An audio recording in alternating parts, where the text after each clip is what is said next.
noches a todos, bienvenidos en este programa La Belleza del Arte de nuestra querida radio TPC, Radio Libertaria, La Voz de América. Le damos las gracias por recibirnos y permitirnos estar acá. Estamos nuevamente con nuestro gran amigo, contertulio, el padre Rodrigo Miranda. Muy buenas noches, padre, ¿cómo está? ¿Qué tal, querido Ricardo? Y a todos los amigos que nos están escuchando en la radio. Así que les doy un saludo también de vuelta de acá de la Ciudad Eterna, desde Roma, Italia. Yo estoy un poquito resfriado, no me he hecho el test, ni me lo voy a hacer porque no me interesa. Simplemente esperando a que esto pase, como cualquier influencia o virus normal. Y así que estoy un poquito más débil de mente que lo habitual, pero con ganas de compartir y estar aquí con ustedes. Hoy día tenemos planeado hablar un poco del arte en su forma de entender a través del proceso histórico, lo que podemos percibir como el arte clásico, el arte moderno y el arte más reciente, que podemos claramente definirlo como el postmoderno, o también se le dice contemporáneo, ¿no? Se han apropiado un poco de esa palabra extrañamente, como si uno... porque en el fondo contemporáneo se refiere a lo que es actual, lo que está ocurriendo ahora. Y ellos lo han ido asociando a solo un estilo, solo una mirada artística y filosófica, porque se sustenta también en su propia filosofía, que se autodenomina contemporáneo, dejando afuera, ¿no es cierto?, todas las otras miradas. Eso les permite hacer una rápida discriminación, aquellos que hablan tanto, ¿no es cierto?, de la inclusión. De esta manera ellos discriminan a los que no están alineados a su pensamiento, a su línea artística, estética, y los dejan afuera, y entonces todo lo otro que no está en esa línea no es arte contemporáneo, aunque se esté haciendo en esta misma época. Eso es lo más absurdo. Pero vamos a hablar un poco de esas tres líneas, y voy a dejar al tiro al padre para que nos vayamos un poquito ahí, en la medida que mi mente pueda ir aportando con algo. Sí, muy apropiado lo que dices, lo que comentas, Ricardo, porque así en el vocabulario normal, cuando uno habla con la gente, pregunta opiniones, ¿no? Le van a decir, bueno, a mí me gusta el arte clásico, por ejemplo, ¿no? Entonces uno le dice, ¿qué es el arte clásico? No, bueno, ese como antiguo, como tradicional, ¿no? Entonces ya ahí aplican una serie de categorías que significan ciertas cosas en concreto, cierto tipo de obras, ¿no? Y siempre en arte estamos hablando de las distintas posibilidades de las disciplinas, no solamente la pintura, sino que se da lo mismo o más o menos lo mismo en las demás disciplinas. Y a otros dirán, bueno, no, a mí me gusta el arte moderno. Entonces, en esa palabra van a incluir una serie de tipo de productos, de otro tipo de artefactos u obras, que como bien decías, tiene que ver con una cosmovisión. Normalmente en un ámbito más técnico se dirá un sistema de arte distinto, no solo en el sentido de que es otra cosa que surge a partir de una serie de exploraciones, por así decirlo, en el arte, sino que distintos en el sentido cada vez más contradictorio entre este arte moderno, que va a pasar, como bien decías, a contemporáneo, contra lo que va a ser el arte tradicional y clásico. Así que está muy interesante poder conversar de esto, porque son las maneras como la gente va a hablar y también va a entender aquellas obras en particular. Así que es lo que normalmente se escucha. Y también tiene que ver con, como decíamos, con una serie de ideas o pensamientos que pasan del arte a otros ámbitos de la cultura, como ya hemos visto, ¿no? Por ejemplo, la parte de la educación, la política, la economía, eh, la misma, el mismo trato en la familia, con aquellas cosas que a lo mejor son clásicas o tradicionales, son de los más grandes de la casa, en cambio lo moderno y contemporáneo son de los más chicos en la casa, etc. Son categorías que nos van poniendo delante de ciertas realidades y que envuelven otras además, ¿no? Y por lo tanto, si son realidades culturales, van a crear cultura para bien o para mal, ¿no? Claro, creo que sí. Bueno, partiendo de la misma, estamos con la clásica. eh, la clásica eh, que yo creo que en algún momento de la historia también se empezó a usar esa palabra de manera peyorativa, ¿no es cierto? Es decir, como que era viejo, como que era de otra época, como que ya había sido superado. Esta misma falacia es la que se sustenta en las mismas teorías filosóficas y políticas que están intentando decir que ellos han ido superando esto y están en otro plano evolutivo de la misma filosofía y la misma política. Entonces, ellos suelen aferrarse mucho a esta falacia de que las cosas son buenas porque simplemente son nuevas. Se me acuerda el nombre, se me olvida el nombre en latín de esa falacia, pero de que en el fondo porque es nuevo va a ser mejor que aquello que es viejo. Y así de simple. Y se plantea y va generando, ¿no es cierto?, una categoría de pensamiento en el que se asume como verdad, como axioma, que eso es así. Y la mirada del arte clásico empieza a sufrir, ¿no es cierto?, este juicio, este prejuicio eh, del del que esta mirada filosófica empieza a, a ser cada vez más masiva, digamos. Y es muy importante porque mucha gente que siente de forma natural, y esa es la gracia del arte clásico, atracción hacia ese arte porque es bello, porque es natural, porque está tocando lo más esencial, o lo intenta, digamos, acercarse a lo esencial de la propia naturaleza, de la propia realidad, y manifestarlo con mayor fuerza en una obra de arte que es el trabajo que hace el artista. Entonces, cuando las personas intentan acercarse a ese arte porque les atrae en forma natural, sin un adoctrinamiento previo, ya lo hacen incluso hasta con un poco de temor, porque pueden ser catalogados como de personas anticuadas o que no están a la velocidad de los tiempos modernos, los cambios, lo que sea, ¿no? Entonces, eh, ya hay una cierta presión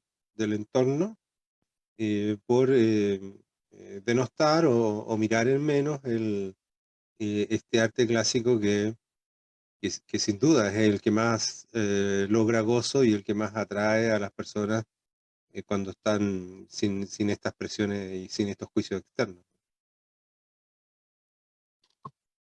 Sí, es que yo estaba pensando, por ejemplo, además de lo que comentabas, era el tema de las palabras acá son importantes, ¿no? Porque las palabras, siempre cuando uno trata de analizar el origen, habla de la etimología, entonces uno se remonta a cómo fue más o menos, en la medida que sea posible, de cómo ha sido ese origen de la palabra, pero también eso implica la historia de la palabra en su uso y si acaso cambió, incrementó o decayó su significado. Acá es una misma palabra que ha venido tomando distintos significados, incluso a veces opuesto al que tenía originalmente, y por lo tanto ha permitido la creación de otras palabras que van a sustituir no solamente el significado, sino la realidad concreta, la obra concreta en este caso, ¿no?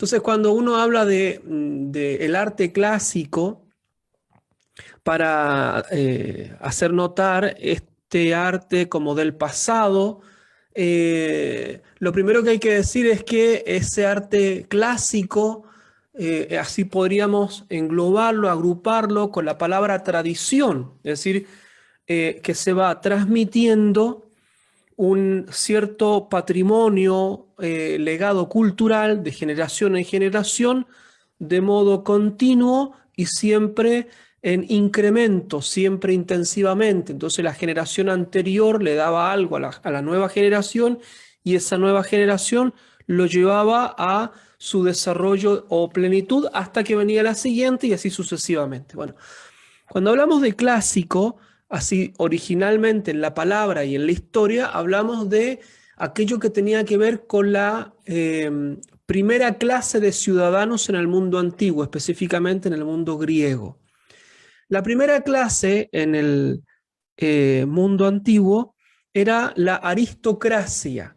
Y la aristocracia, yo entiendo que cuando uno habla de estas palabras ya se vienen todos los fantasmas posmodernos a la cabeza, digamos, ¿no? Mm. Entonces, por eso trato de evidenciar el significado original. Entonces, clásico es la categoría de la primera clase en el mundo antiguo, específicamente griego.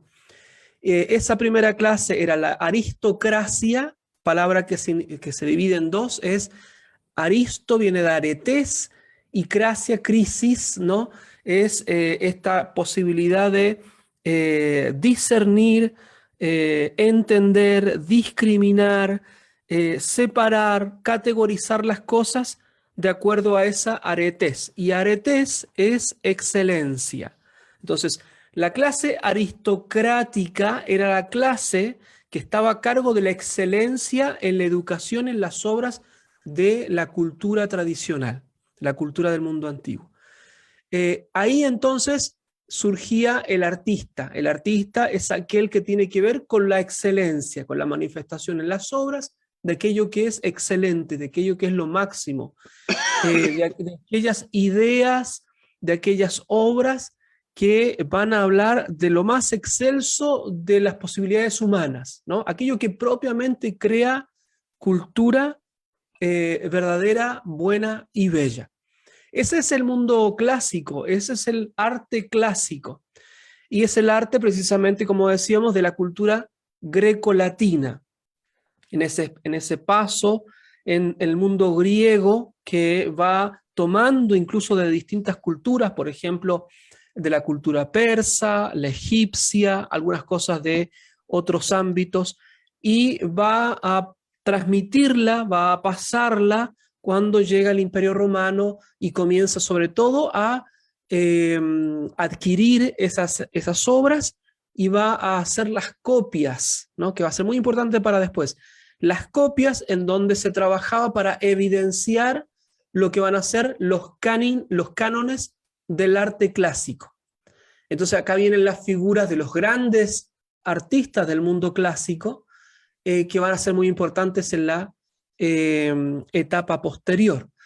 Y para cerrar entonces este mundo clásico, nosotros podríamos darlo en periodo entre el mundo antiguo, lo que conocemos ya como primera estabilización de la cultura, primer momento de sedimento de las culturas, hasta Kant más o menos, el filósofo alemán del paso del siglo XVII al XVIII, que va a proponer una nueva cosmovisión, una nueva filosofía. ¿Y por qué digo hasta Kant y no digo, por ejemplo, hasta lo que normalmente se hace coincidir con la época de nacimiento de la modernidad, que es el Renacimiento, o más específicamente a partir de la Reforma Protestante, 1500, en torno a 1500, 1517, 19, ¿no? O, por ejemplo, otros lo dan en el descubrimiento de América, 1492, porque el sistema de arte clásico que incorpora a su vez el arte cristiano va a durar mucho, mucho posterior, hasta mucho posterior. va a durar hasta Kant.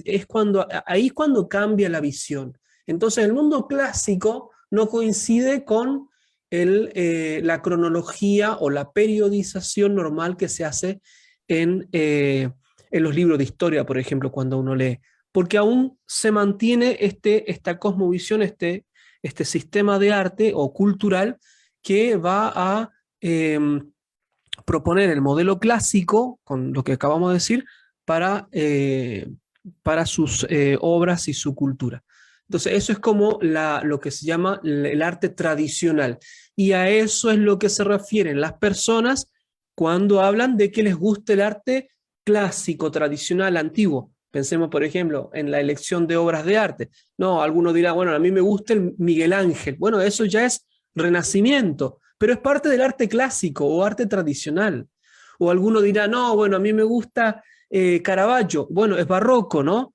El tiempo barroco, 1600, 1620. Bueno, aún estamos en el sistema de arte clásico, tradicional, como se entendía normalmente la palabra, en la excelencia, no como se va a entender en el periodo posterior.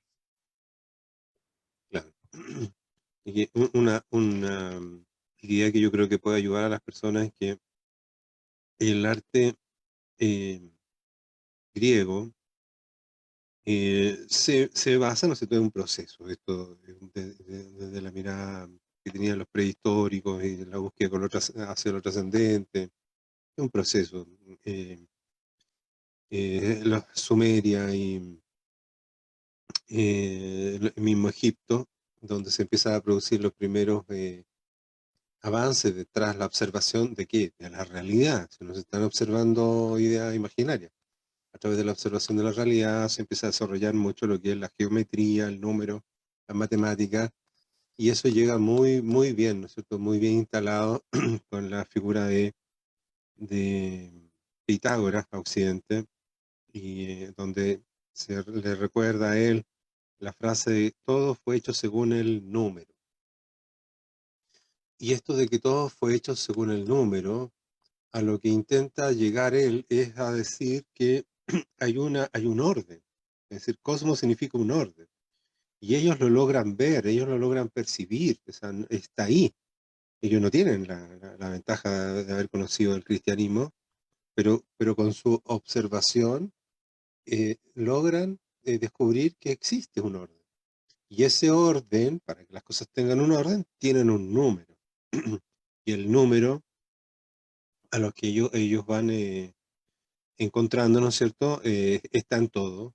Está en la música, está en los colores, está en la arquitectura, en las formas espaciales, ¿no es cierto? En todo. Entonces, ellos lo que intentan es acercarse a esto que es esencial, en la misma realidad, tratar de mostrarlo en forma mucho más evidente tanto para sí mismo, que es el artista, filósofo en aquella época era una sola cosa, em, y poder llegar así hacia las personas que lo van a poder apreciar con mayor claridad, y por lo tanto ahí se está construyendo cultura, pues se está acercando a las personas hacia algo que es trascendente.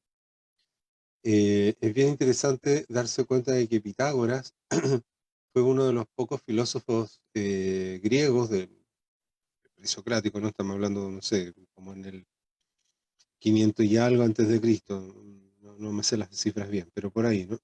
Eh, que logra desarrollar una visión eh, diferente a la mirada trágica que tienen los griegos. Los griegos en el fondo tienen una mirada trágica porque no hay un fin bonito en su vida, no hay nada más que un eterno sufrir, digamos.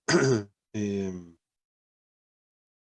Pitágoras logra salir de eso y plantea que sí hay un destino, hay un fin, hay una posibilidad de vida eterna, siempre y cuando uno haya intentado vivir con rectitud, con virtud, siendo moderado, en no caer. Él habla, por ejemplo, de cosas de no caer en la gula, en la ira, en la lujuria. O sea, tiene una serie de esfuerzos que él intentaba que eran necesarios hacer para acercarse a una vía virtuosa.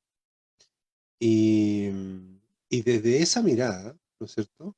Con esa profundidad que él tiene, bueno, eso impregna todo lo que es la Magna Grecia y todo lo que es la Grecia eh, continental. Y los artistas que vienen después, ¿no es cierto? Los filósofos que vienen después, ellos van asumiendo eso mismo, eh, van acercándose a esto.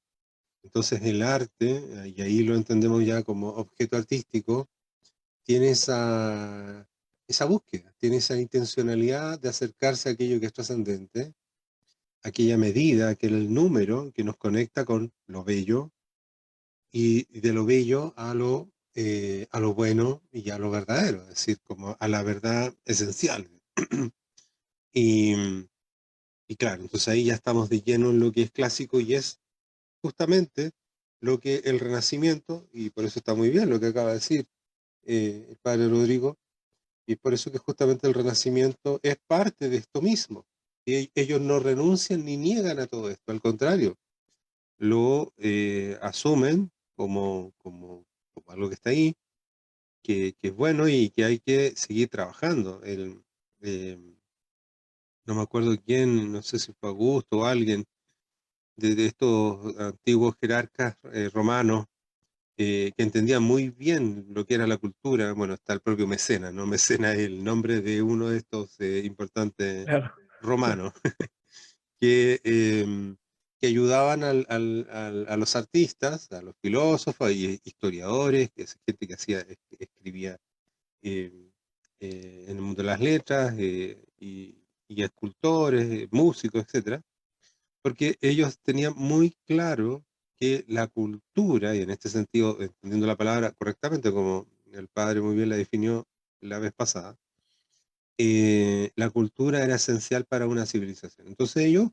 parte de sus recursos, con gusto, lo iban destinando a esto. Entonces hay uno, no me acuerdo bien quién fue, pero parece que fue Augusto, quien le encarga a un arquitecto importante, que era Vitruvio, por ahí por, no sé, del año 1, del año 100, por ahí entre medio, ¿no? Eh, en los primeros años de nuestra era. Eh, Le encarga que desarrolle un libro que pueda sintetizar estos conocimientos básicos de lo esencial de hacer una arquitectura y, ¿no es cierto? Y otras cosas más, ¿no? Y bueno, Vitruvio escribe este libro, rescata muchas de estas cosas, eh, y para afirmar el punto que acaba de decir el padre Rodrigo, es justamente ya en el 1400 cuando Leonardo le toca, encantado él, de hacer la ilustración de este libro de Vitruvio. Entonces ahí tenemos al hombre, a este hombre, ¿no es cierto?, según las indicaciones de este libro, del año 1, no sé, por ahí, ¿no? Em, donde Leonardo dibuja a un hombre circunscrito en un cuadrado y en un círculo, ¿no? Porque de lo que está hablando ahí Vitruvio es de una escala, una medida y de elementos simbólicos, obviamente, que el cuadrado es la materia, el círculo es la eternidad, etcétera, etcétera. Este hombre que es dual, que al mismo tiempo es espíritu y que es materia. Todo eso está fusionado ahí, está fusionado a la mirada clásica, que viene desde Pitágoras, y también está fusionada a la mirada cristiana, 100% cristiana y católica, es decir, la manera correcta de decirlo es esa.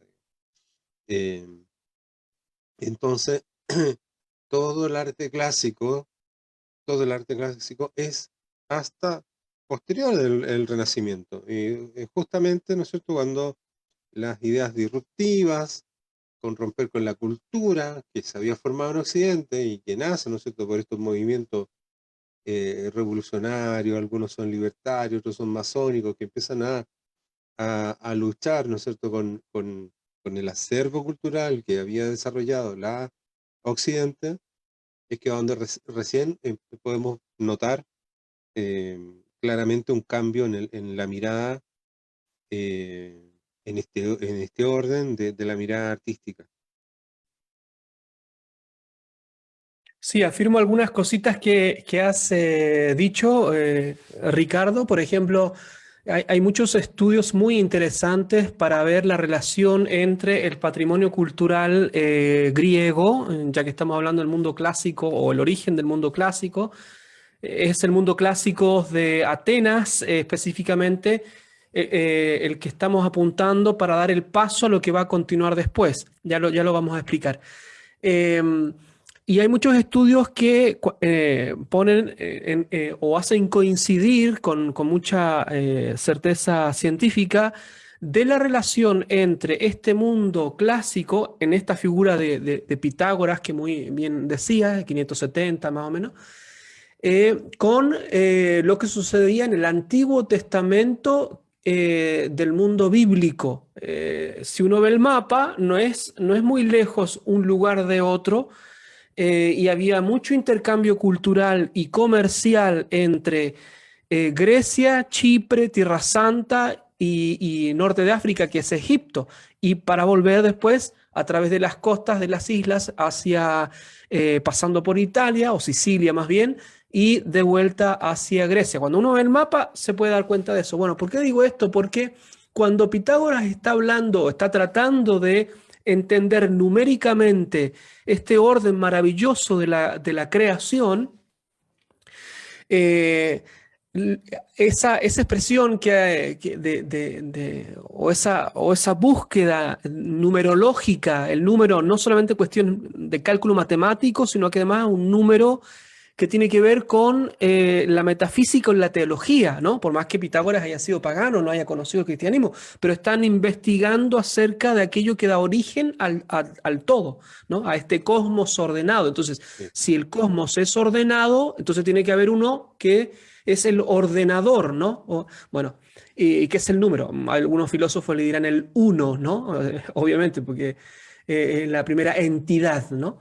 Y bueno, y coincide con la expresión bíblica que va a decir que Dios lo hizo todo con número, peso y medida. Son los mismos años de confección, tanto de la tesis pitagórica como de la revelación bíblica. Es decir, que por un lado, el ser humano accediendo con el buen uso de su razón a los misterios del cosmos puede llegar a eso, pero también Dios, viendo la fragilidad de la inteligencia humana, le va a ayudar al hombre, al ser humano, y le va a revelar estas cosas. Y coinciden ambas, ¿no? Y coincide que los dos lugares están mirando hacia este sistema que es el corazón de lo que van a ser la exposición, según categorías humanas, de lo que es la proporción. Cuando se va a hablar del canon, la regla, la proporción, que va a dar origen después a esta investigación acerca de el uso de la proporción en las obras de la cultura, porque las obras de la cultura son expresión, es decir, salen hacia afuera, no es la palabra expresión de hoy, ¿no? Sino que la expresión eso es salir afuera de lo que sucede en el íntimo del cosmos, el macrocosmos, ¿no? El universo, y el microcosmos del alma humana. Y eso es lo que sale hacia afuera. Bueno, en ese paso que tenemos también el mundo romano, como el romano es muy pragmático, es aquel que construye, ¿no? Es el constructor, ¿no? Y por lo tanto va a necesitar transportar todo este patrimonio numérico de proporciones, de sistemas, de acervo cultural, y lo va a traspasar en el sentido de transmitir a las nuevas generaciones. Bueno, ahí viene entonces dos etapas importantes para no saltarlas, es el medioevo, para hacer una caída de la mitología propiamente moderna, del medioevo oscuro, ¿no? Lúgubre, con gente rara, ¿no? Bueno, toda esa fantasía de Hollywood, eso no existió. El medioevo fue luminosísimo, fue el que conservó todo este patrimonio, si no, no lo tendríamos. Lo conservó, lo transcribió, lo cuidó, etcétera. El medioevo también es el que dio origen, por ejemplo, a las grandes construcciones, pasando del mundo romano al mundo cristiano, el románico y el gótico, las catedrales, por ejemplo, ¿no? Claro está, hay que decirlo que a pesar de todas las dificultades contextuales del medioevo, se dieron muchos frutos. ¿Cuáles son las dificultades contextuales? Las dificultades, por ejemplo, de las invasiones barbáricas. Llegaban pueblos del norte que saqueaban todo lo que podían y, obviamente, con todo lo que eso significa, ¿no? Y dispersaban, ¿no?, todo el patrimonio que había quedado. Y después, con el tiempo, fueron incorporándose a esta misma cultura y entregando y enriqueciendo la cultura con su propio patrimonio tribal, ¿no? Pensamos, por ejemplo, ¿no?, en el arte carolingio, ¿no? Si uno también lo puede ver en una página web. Y después pasamos al mundo del Renacimiento, también desmitologizar esta palabra, pasamos al Renacimiento con este mismo sistema de arte. El Renacimiento, lamentablemente, en las escuelas se enseña como un renacer de la cultura antigua pagana. No es así, eso es mitología también, eso es Hollywood, de vuelta. Eso no es verdad, eso es FX, ¿no? VFX. ¿Por qué? ¿Por qué digo esto? Porque aún las categorías eran del mundo clásico, ahora sí entendido como occidental cristiano o católico, como decías, Ricardo. Bueno, pero sí lo que se va a introducir es todo el ámbito del ocultismo. Y ahí es donde viene la beta que va a dar origen a lo que sigue, que es el mundo del formalismo moderno. Digo una sola cosa ya para pasar a esto. ¿Y qué es esto último? Que cuando uno ve ese hombre de Vitruvio en el dibujo de Leonardo, en donde se condensa toda la cultura tradicional, Leonardo muy bien incorpora al ser humano, pero no a cualquier ser humano. En la biblioteca donde están los manuscritos, donde está este trabajo de Leonardo, está también sus estudios acerca de la persona de nuestro Señor Jesucristo. Entonces, el hombre de Vitruvio, la plenitud del ser humano, es el verbo encarnado, Jesucristo, verdadero Dios y verdadero hombre. Y ahí entonces une estos dos momentos históricos tan importantes. Todo el mundo clásico con el mundo cristiano. ¿Qué sucede en la modernidad? Bueno, una ruptura total. Y ahí es donde comienza a cambiar el sistema de arte clásico tradicional para comenzar a ser, en vez de clásico, clasicista, que son dos cosas que van a ser de contradicción. Es decir, que la categoría clásica pasa de ser una categoría cultural a ser una categoría social política. Y entonces la categoría social política es lo que nosotros hoy día conservamos, después vamos a hablar del posmoderno, cuando pasa después a la categoría de patriarcado hegemónico, ¿no? Entonces, ¿cuál es la categoría clásica social política? Bueno, lo que normalmente uno piensa, ¿no? Las élites, los ricos, los poderosos, entonces la aristocracia ya pasa a ser una cosa mala, ¿no? El absolutismo francés, régimen antiguo, etcétera, etcétera. Ahí estamos pasando, ¿no?, del mundo tradicional clásico que venía con este acervo cultural del mundo antiguo, pasando a través de lo tradicional cristiano y proyectándose en la trascendencia. Y ahí es entonces donde ya quedamos ahí justo en el vértice para girar hacia lo que nosotros vamos a conocer como el arte moderno. Perfecto. Sí. Bueno, antes de empezar en el arte moderno, quería hacer una pequeña acotación justamente a eso del Renacimiento, que en realidad ya me da un poco de rabia cuando tratan Sí, es porque es mañoso, esa insistencia es molesta de que el Renacimiento, ¿no es cierto?, se separa del cristianismo, y eso no es así. Que se hayan centrado, hayan puesto su atención en el ser humano, no es un ser humano sin Dios, es porque ellos logran unir en el mismo ser humano la misma mirada espiritual. Dios está ahí. Entonces, están mirando las dos cosas al mismo tiempo. Y el mejor ejemplo de esto es justamente esto, la imagen de Vitruvio, donde para la mirada antigua, pitagórica, en que los números simbolizaban, ¿no es cierto?, eran metafóricos, no eran solo cuantitativos, sino que tenían una representación mucho mayor. El 4, que era la materia, por eso significa cuadrado, el 4 que era la materia, el hombre está en ese cuadrado, y el círculo, que es lo espiritual y lo trascendente, el hombre, ¿no es cierto?, al abrir un poco los brazos y las piernas, queda circunscrito en el círculo, y ese círculo, el punto centro del círculo es justo el ombligo.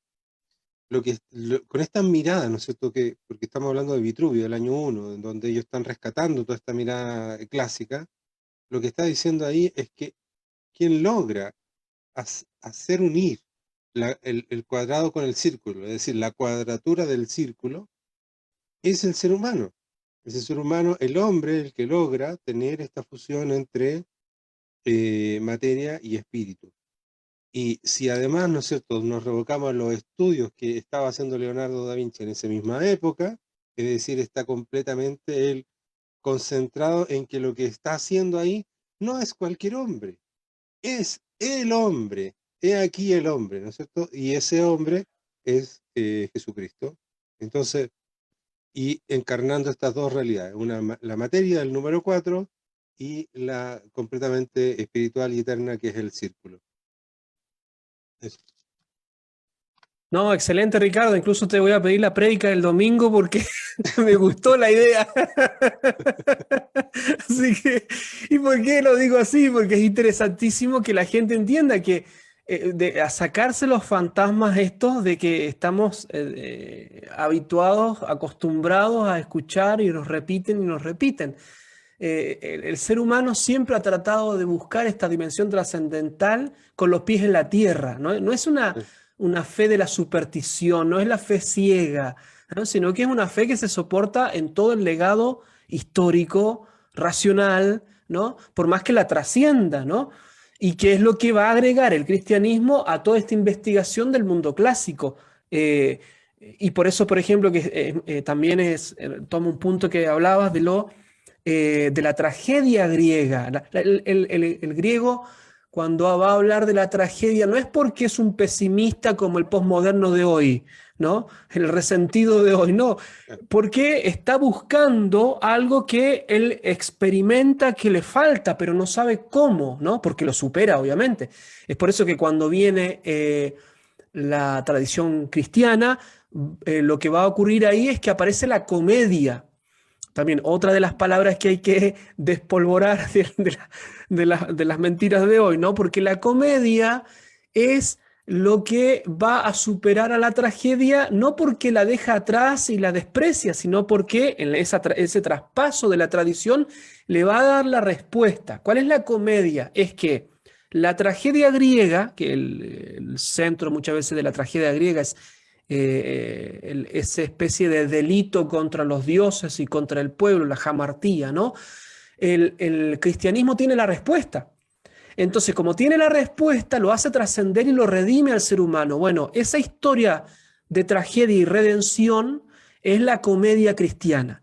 Una de las comedias que tenemos más famosas es la Divina Comedia del Dante Alighieri.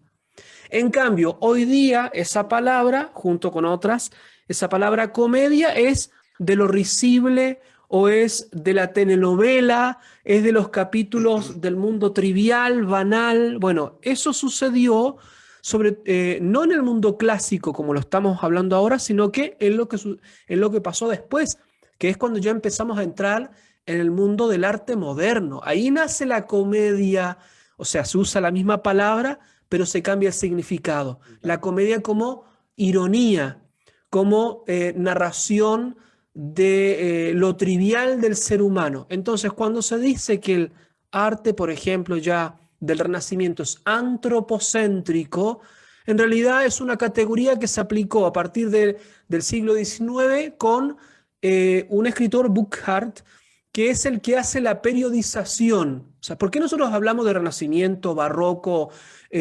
Clasicismo, Romanticismo? Porque hubo una persona o un grupo de estudiosos que fueron dándole nombre a los periodos según las ideas que a ellos les convenían. Bueno, a este señor le convenía llamar al Renacimiento pagano. ¿Por qué?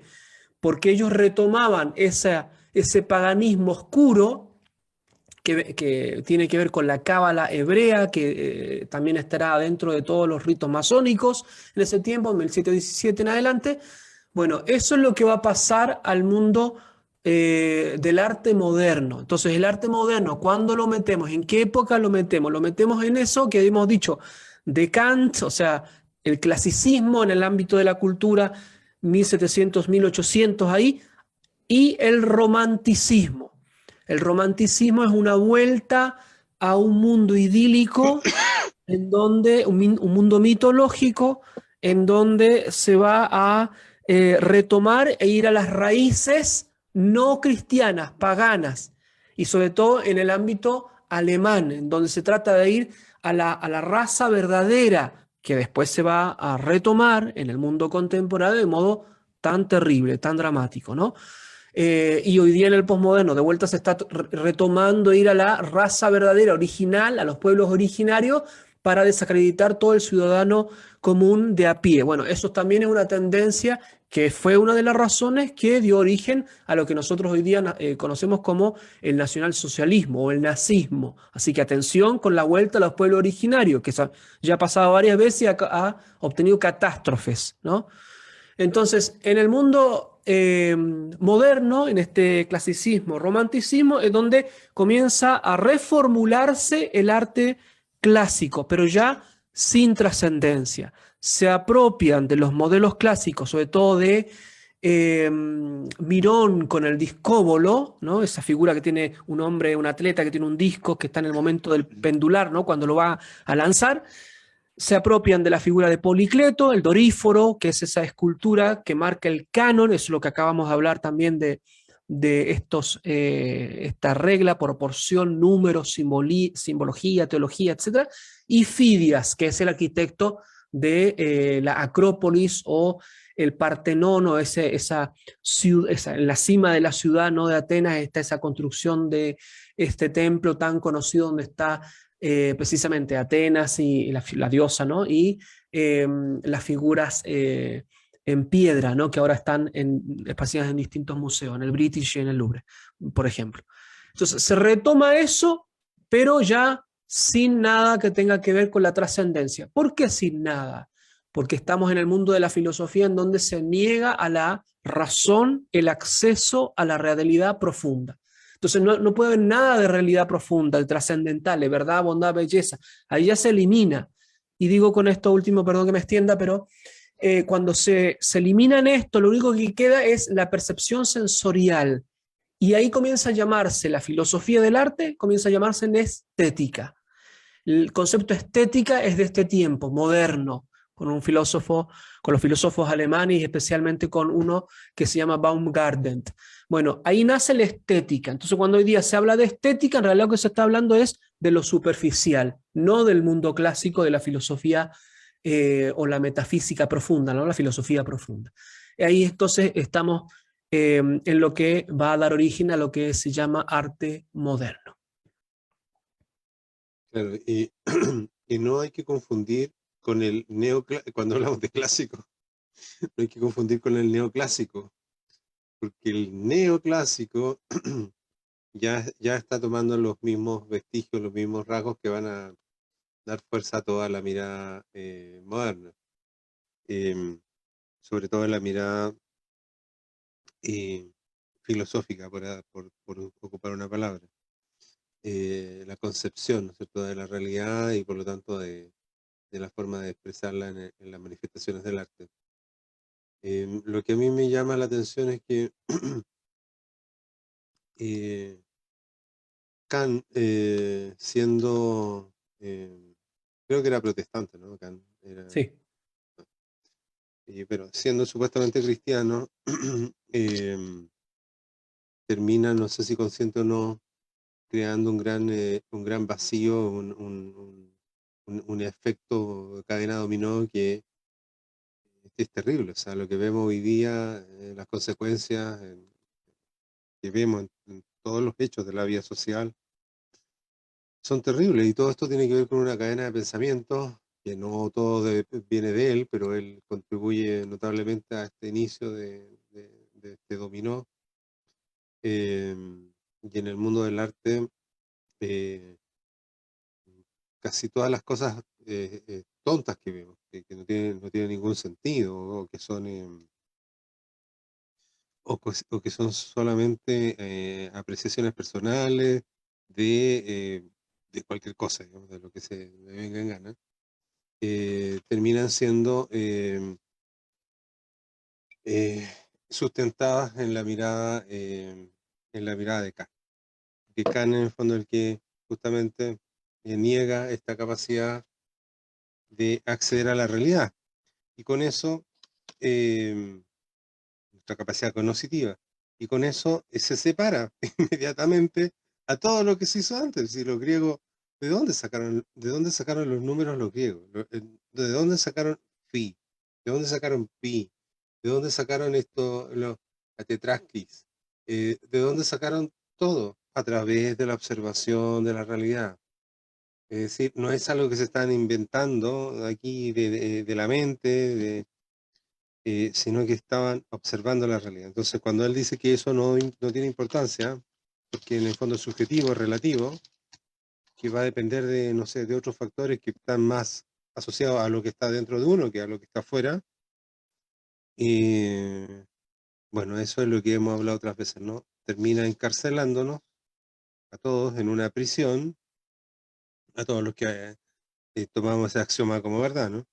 Eh, Termina encarcelándonos en una prisión en donde ya no están los trascendentales. Entonces es una prisión triste y vacía, en donde no hay belleza, no hay verdad y no hay bondad. Porque lo único que voy a encontrar ahí es lo que yo cargo, o lo que yo voy inventando, lo que a mí se me ocurra. Y en ese vacío, en donde no hay un destino, es triste lo que pasa. Es triste. Y el arte que se expresa en función de eso es lo que vemos nosotros con el arte moderno. Eh, es bien fuerte la primera etapa del neoclasicismo, que intenta, ¿no es cierto?, supuestamente recuperar algunas cosas del mundo clásico, pero ahí ya está de lleno en la estética y en la propaganda, ¿no? Está en el mundo de la política misma, ¿ya? Después viene la parte del romanticismo, que ya está desencantado con lo que con lo que era esta diosa razón y este mundo nuevo que nos iba a traer la razón y las leyes que nos iban a salvar eh, cuando ya se dan cuenta de que es decepcionante, eh, que mintieron en el fondo. El romanticismo, en vez de intentar ir a la raíz, que es decir, volcarse a lo trascendente, volcarse a Dios, dice, bueno, no, la razón no nos dio esto, entonces ¿en dónde lo vamos a buscar? En el centro emocional, en el centro instintivo sexual, en el centro motor, lo vamos a buscar en las otras áreas que no son la razón, vamos a buscar aquello que no nos dio la razón. Pero mantiene esa distancia con lo trascendente, mantiene esa distancia igual. Entonces, el romanticismo es tan carente de lo sustancial como como lo fue la primera etapa. Y, y después nosotros vamos cayendo en otros ismos que cada vez van degradando y alejándose de aquello tan bonito que al comienzo logramos percibir, ¿no? Sí, la caída es acelerada y vertiginosa en todos los ámbitos, ¿no? Cuando el ser humano ya no puede acceder, le dicen que ya no puede acceder con el uso de la razón a las esencias de las cosas y por lo tanto a aquello que en donde esencias o naturalezas de las cosas, en donde puede realmente decir que conoce, y lo único que le queda es que cada uno de nosotros va a imponer sus categorías, así como un esquema mental sobre la realidad, y la realidad está absolutamente sometida a eso. Pero lo que sucede es que cada vez el sujeto, como es el que impone eso, entonces se va a dar en vez de sujeto un subjetivismo. Entonces es la opinión individual de cada uno la que va a imponerse. Si bien es cierto, estamos todavía en la etapa de traspaso de un sistema a otro, por lo tanto, hay ciertas categorías así, culturales y sociales que se mantienen, eso pronto va a caer, se va a desarmar. Una cosa entonces que sucede es que el ámbito religioso, como hablábamos recién, ¿no? La religiosidad de Kant en el protestante, cuando sucede la mal llamada reforma protestante, porque no reformó nada, o sea, lo que se quería hacer una refundación, a partir de cero lo que se quería hacer, no es que se quería reformar la Iglesia Católica, a Lutero no le interesaba eso, digamos, ¿no? Ni a los que vinieron después. Lo que sucede es que ese Dios trascendente, más allá de toda realidad y que por lo tanto sostenía ordenadamente y misericordiosamente con la venida del cristianismo toda la realidad, pasa a ser el Dios del deber, de ese que también impone sus categorías independientes de las cuestiones del ser humano. Se retoma un poco como el Dios cruel del panteón preclásico, ¿no? Del panteón sumerio, persa y pregriego, digamos, ahí, ¿no? Es el Dios desgarrado, ¿no? Y lo que sucede después es que en esta filosofía también se pasa del Dios trascendente al Dios inmanente, es decir, que Dios, que ahora se va a llamar el absoluto, va a estar dentro de la realidad. Entonces, ni siquiera es panteísmo, es que las cosas comienzan a ser dioses, ¿no? Seréis como dioses. Es al revés del panteísmo, que es que todo es Dios, eso es como más paganismo, ¿no? Y entonces, como Dios está dentro de la civilización y de la historia y de la cultura, entonces la cultura, la sabiduría popular, la historia misma, la arqueología, se divinizan. O sea, todo toma como un matiz divino. Y ahí estamos en el contexto del progreso lineal. O sea, cuando hablamos del progreso, esta esperanza del futuro, como si del futuro me diera todo, como si el futuro determina el presente, no al revés. Entonces, ¿qué sucede ahí con el progreso lineal, en donde la razón, como ya no puede acceder a la realidad, lo único que va a hacer es imponer sus leyes? Van a desarrollarse las ciencias que van a determinar el futuro de la realidad. Ese determinar significa controlar las cosas para que no se salgan de su curso. Lo que pasa es que el ser humano, como bien decía Ricardo, se va a dar cuenta que no responde todo a eso. Entonces sale este genio inconsciente, inconsciente en el sentido de lo subconsciente, ¿no?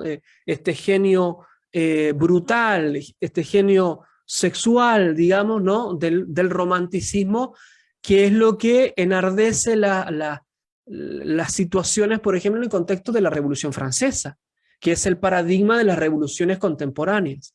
Entonces, la Revolución Francesa sale todo este ser humano ya en vías de bestialización, en vías de moverse como un subanimal. Y es lo que se manifiesta en muchas de las acciones concretas que se dieron en la Revolución Francesa. La Revolución Francesa no es que es una transición de un sistema político a otro. Lo de cortar cabezas es literal. Se hacían asesinatos en masas de quien no opinaba lo mismo, como ellos dicen y como se utiliza ahora, ¿no? Por un bien mayor. Entonces, bueno, el bien mayor era esta imposición de la Revolución Francesa del ámbito de lo pagano, de lo bestial, de lo animal, y se trata de refundar, partir de cero. Tanto es así que, por ejemplo, se cambian los calendarios, ya no se va a llamar más antes de Cristo, después de Cristo, es la Revolución Francesa, que es lo que va a dar origen ya al paso al arte contemporáneo, que es por eso que nosotros tenemos todas estas categorías hoy día en esto que llamamos arte contemporáneo. El arte contemporáneo entonces parte de la originalidad. Si el arte tradicional era el clásico, si el arte que vino después era el neoclásico, ya con todo esto que hemos dicho, ¿no? Este vaciamiento de las categorías anteriores, ahora el arte contemporáneo tiene que partir de cero, una refundación.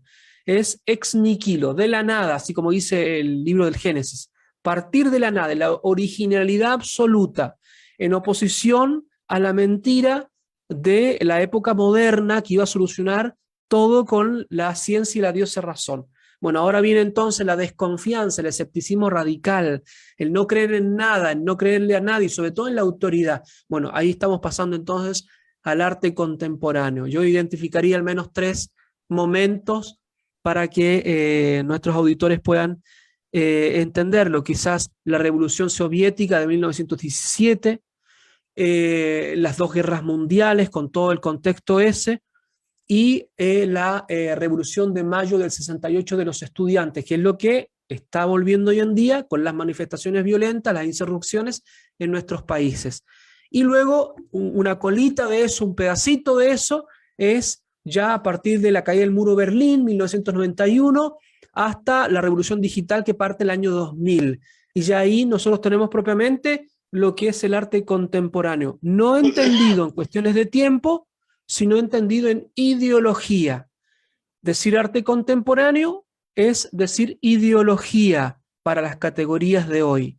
Nosotros sabemos que el artista sigue haciendo arte hoy, que también es arte contemporáneo, como decíamos al inicio. Sin embargo, allá el arte contemporáneo tiene una connotación ideológica. Es todo aquello que tiene que partir de cero, de la nueva fundación de todo, la nueva constitución de todo, la nueva convención de todos los paradigmas, leyes, bueno, no habrá leyes, ¿no? Obviamente, que es lo que se da hoy día con con el arte contemporáneo. Estamos de lleno en eso. Bueno, por suerte todavía hay gente que se resiste a eso y que está intentando, ¿no es cierto?, recuperar lo verdadero y lo esencial. Eso es lo que estamos haciendo. De alguna manera este programa obedece a eso mismo. La revista de arte que hemos levantado se llama avanzada.art, ahí la pueden descargar. Y ya pronto, el próximo mes va a salir el segundo número. Y bueno, ya estamos en la hora, así que quedó como un tema grande pendiente, padre, lo vamos a tener que tomar la próxima programa. Damos las gracias nuevamente a la radio TPC, Radio Libertaria, La Voz de América, por darnos este espacio de conversación. Muchas gracias, Padre Rodrigo, por habernos acompañado.